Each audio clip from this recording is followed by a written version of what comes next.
How's it going, everybody? My name is Joe Garza and welcome to the Documetalry, a documentary about all things metal. Let's jump right in.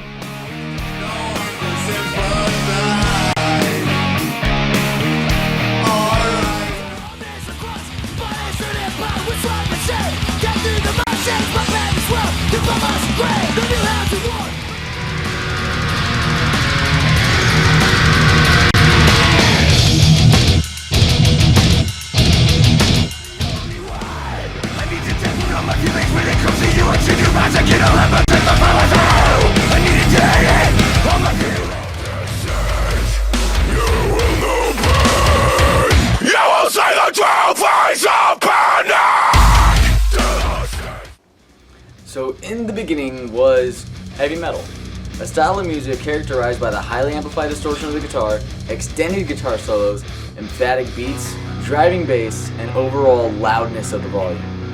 But there lies a question: where did the idea of this come from? Well, the idea of the way metal guitar is played, the roots can be traced back to the old blues times.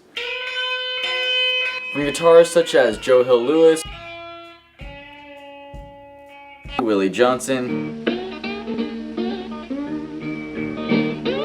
and particularly Pat Hare. It's said his tone was grittier and crunchier than usual, especially on records such as Cotton Crop Blues.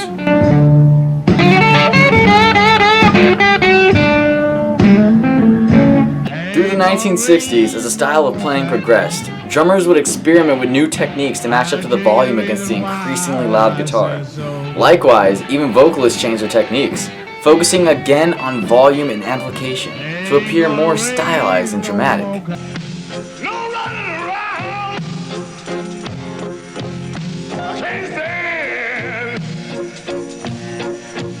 In the late 1960s, psychedelic acid rock had formed much of the base for heavy metal. The band Cream is noted for having a heavier sound with their two guitars riffing along together.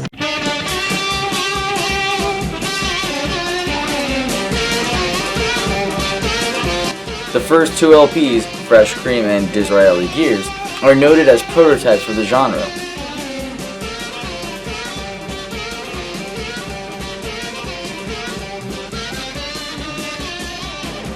Another extremely influential piece that contributed to the genre was the Jimi Hendrix Experience's Are You Experience.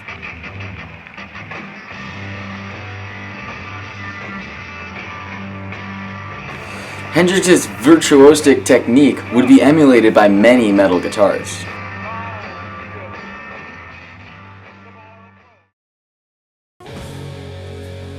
And then, in 1968 came the very first metal band.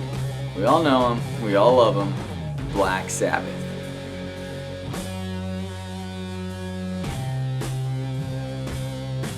Following the breakup of their original band, Mythology, guitarist Tony Iommi and drummer Bill Ward seek to form a heavy blues rock band. So they got bassist Geezer Butler and vocalist Ozzy Osbourne and formed the band. With the formation of Black Sabbath immediately followed many harder rock songs such as Blue Cheer's Summertime Blues cover, Helter Skelter by the Beatles,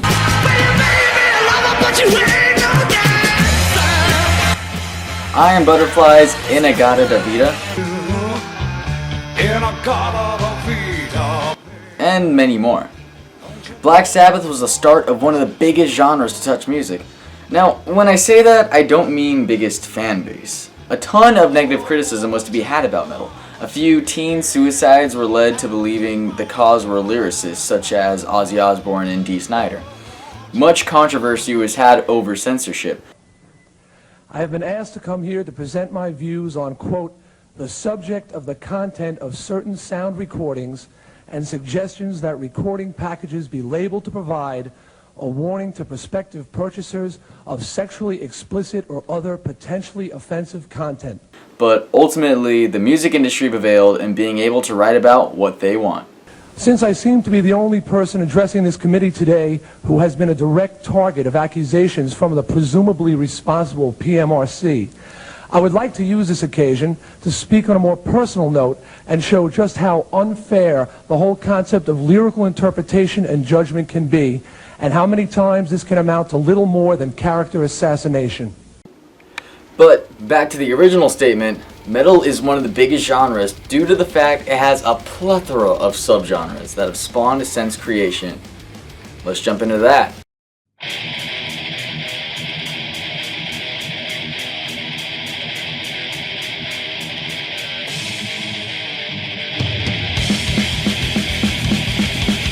Let's start in 1975 with thrash metal. Now, thrash metal was not exactly invented in 1975, but the key components for it were. And let's go back a little bit more. The first song to ever be classified as thrash metal was Stone Cold Crazy by Queen.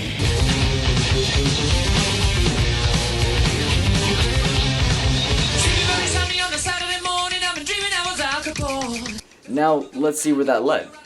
Thrash metal is a fusion genre combining elements of punk, namely hardcore punk, with heavy metal.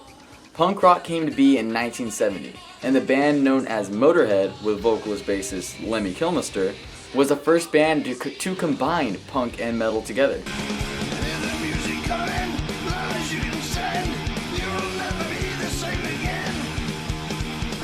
From there, bands known as Void, Diamond Head, Saxon, and more showed up with faster tempos and abrasive sound. But these all fell into the genre known as speed metal, which is basically thrash but less. With all this confusion, who was the first to thrash?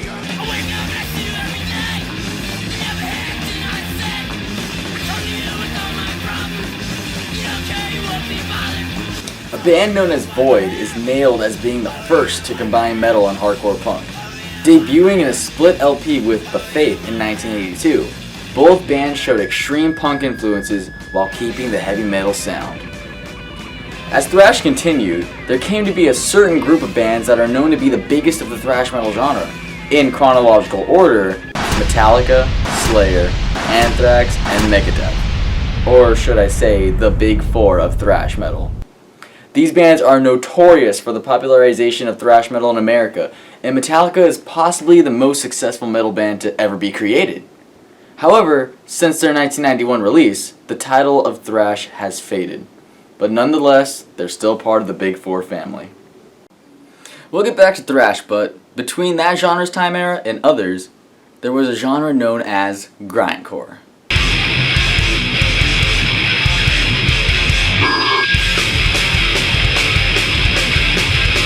Grindcore is basically extreme punk fused with extreme metal, classified by grinding overdriven bass, fast tempos, extreme blast beats, and shrieked high screams with growls.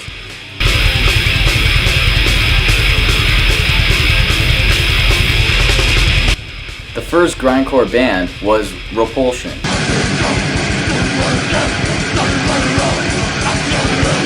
And although they didn't release an album until 1989, 5 years after the formation, their demos from 1984 to 1991 created and coined grindcore.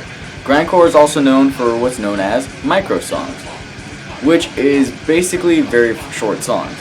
And grindcore band Napalm Death still holds the world record to this day for shortest song recorded.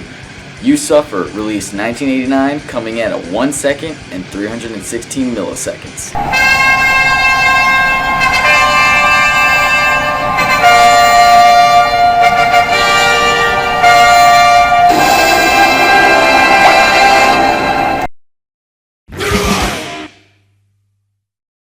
Now let's get back to thrash metal, because naturally, thrash metal was not left untouched, and it gained its own family as well.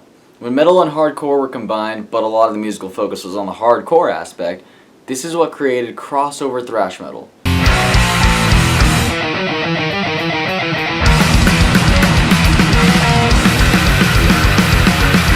With Void and the Faith being the anchor for the genre once again. The genre expanded and normalized in 1984 with the first wave involving Cro-Mags, Murphy's Law, Agnostic Front, and Warzone. Now, thrash did more than just create subgenres under its own name. It created entirely different ones, most notably, and in chronological order, black metal and death metal.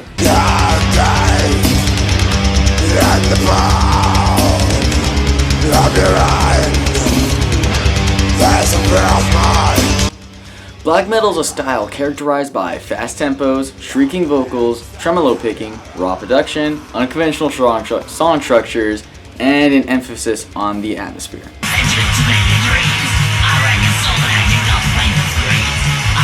Bathory can be defined as a first black metal band, especially with the release of their self-titled album from 1984. Black metal has had massive controversy mainly because of the imagery and lyrics. At first it was often satanic and anti-Christian, but as time went on, the amount of Satanists within the genre decreased, and now only a small portion of the scene is actually satanic. But everyone loves to focus on the negatives, and I doubt having a bigger band in the genre known as Rotting Christ does much for the image. They don't really care. Possibly the most notable black metal moments are Vard Vikernes burning down churches, which is exactly what it sounds like, and Mayhem's live album cover. You see, the original vocalist to Mayhem, Per Yngve Olin, or known in his pseudonym Dead, was found dead due to a shotgun wound to the head in 1991. Left by his body was a note with the famous line, "Excuse all the blood. Cheers." His bandmate, Euronymous, then went to a nearby store and bought a disposable photo camera, took a picture of the body, and had the band use it as the album cover to a live album. Now let's get to death metal. Death metal is an extreme subgenre of metal characterized by low-tuned guitars, palm muting and tremolo picking, deep growling vocals and screams, and aggressive drumming such as double bass and blast beats. The first death metal album can be traced back to 1985 with Possessed's debut album, Seven Churches.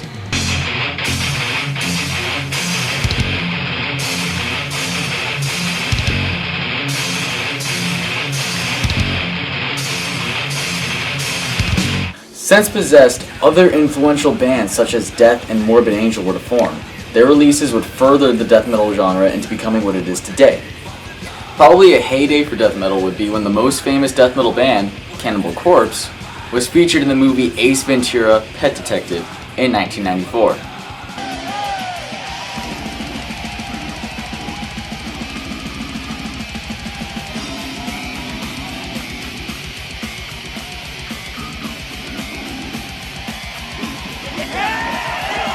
As death metal grew and spread to Sweden, that led to the development of melodic death metal.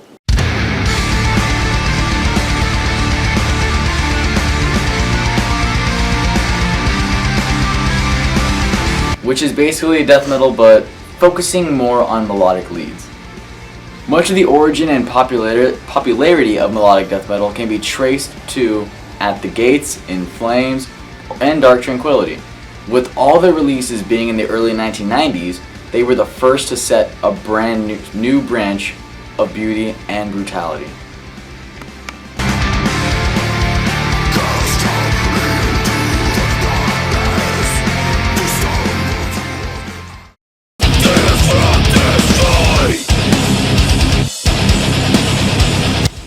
Metalcore is a fusion genre that combines metal and hardcore punk. More so than thrash metal, metalcore features scream vocals and incorporated the breakdown. The first ever metalcore band, Starkweather, released their first ever metalcore piece, Crossbearer, in 1992.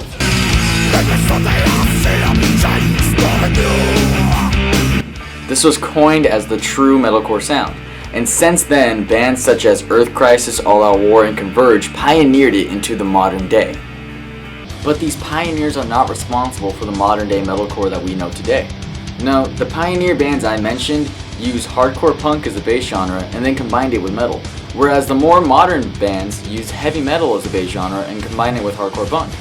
Bands such as Killswitch Engage, All That Remains, As I Lay Dying, and Parkway Drive are responsible for that transition.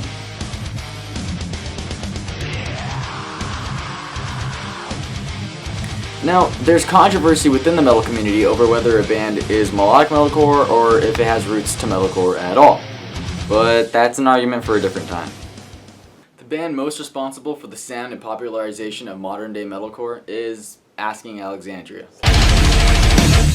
Oh my God! Possibly because of the fashion sense, this band is responsible for the spawn of bands such as Of Mice and Men, Memphis May Fire, and many more. A lot of controversy has come up because of this, such as the emo versus metalhead war, but ultimately, it's what happened. Following metalcore came the genre deathcore, which is death metal and metalcore combined, and sometimes hardcore punk. A key band for this would be Suicide Silence or Chelsea Grin. For some reason, the term deathcore was first used to describe Earth Crisis, but bands like Antagony, they were the first ever deathcore band with the 1999 release. But bands such as Despised Icon, Suicide Silence, Whitechapel, and Chelsea Grin helped pioneer the genre. Now I could go on and on for hours, but this is a school film, so I'll stop it right here. If you have any questions about it, feel free to ask me. Bye.